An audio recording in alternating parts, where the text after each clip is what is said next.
difficulté, c'est qu'évidemment, il faut faire un droit du milieu marin beaucoup plus élaboré. Il faut prendre en considération non seulement la sectorisation des pollutions qui peuvent être d'ordre chimique et extrêmement importantes, bactériologiques, ou qui peuvent se traduire en des microparticules comme les microplastiques.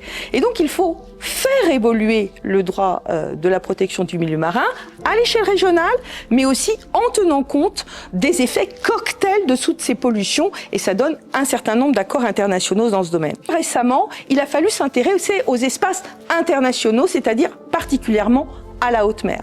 La haute mer a fait l'objet donc d'un nouveau traité dit BBNJ, c'est-à-dire un traité pour protéger la biodiversité au-delà des juridictions nationales, traité ouvert à la signature à partir de 2023 et qui nécessite 60 signatures. Et ce traité a pour visée la protection de la diversité biologique. Alors, il est nouveau parce qu'il permet de créer des aires marines protégées en haute mer. Il donne des obligations aux États d'évaluer l'impact environnemental des nouvelles activités qu'il projette de faire en mer. Et puis il prévoit un partage juste et équitable des bénéfices tirés de l'exploitation de la diversité génétique tout particulièrement.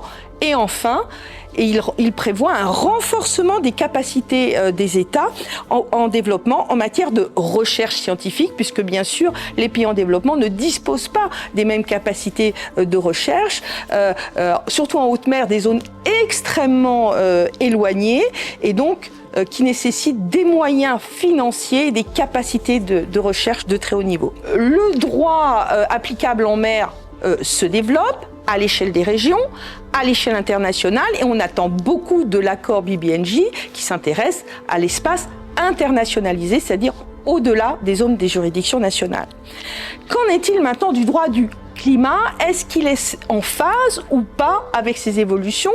Si on a bien compris que sans la protection d'océans, pas de protection du système climatique, et sans protection du système climatique, on va avoir un océan, un système océan complètement impacté et qui ne pourra plus maintenir les équilibres écologiques, des équilibres écologiques indispensables pour les populations parce qu'il faut évidemment les ressources de protéines en mer, mais aussi parce que l'élévation du niveau de la mer crée des risques pour les populations, crée des risques pour les territoires. Donc le droit du climat doit s'articuler autant que possible avec la protection du système océan. Le droit du climat, depuis 1992, donc la Convention de Rio de 1992 pour la lutte contre les changements climatiques. Bon, bien sûr, on a eu le protocole de Kyoto en 97 et puis on a eu l'accord de Paris de 2015 qui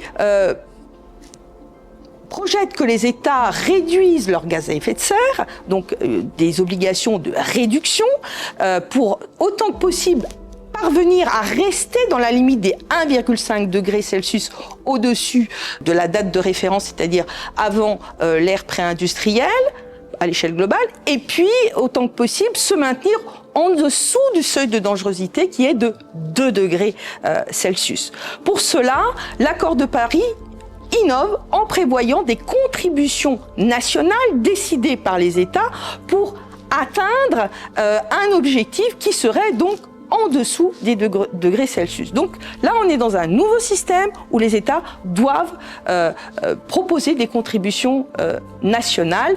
Et bien sûr, on va avoir la mise en place du principe de responsabilité commune mais différenciée, puisqu'on ne peut pas attendre de tous les États les mêmes efforts, notamment des pays en développement, qui sont d'ailleurs les premiers impactés et qui font valoir la responsabilité historique des pays développés en matière de système climatique.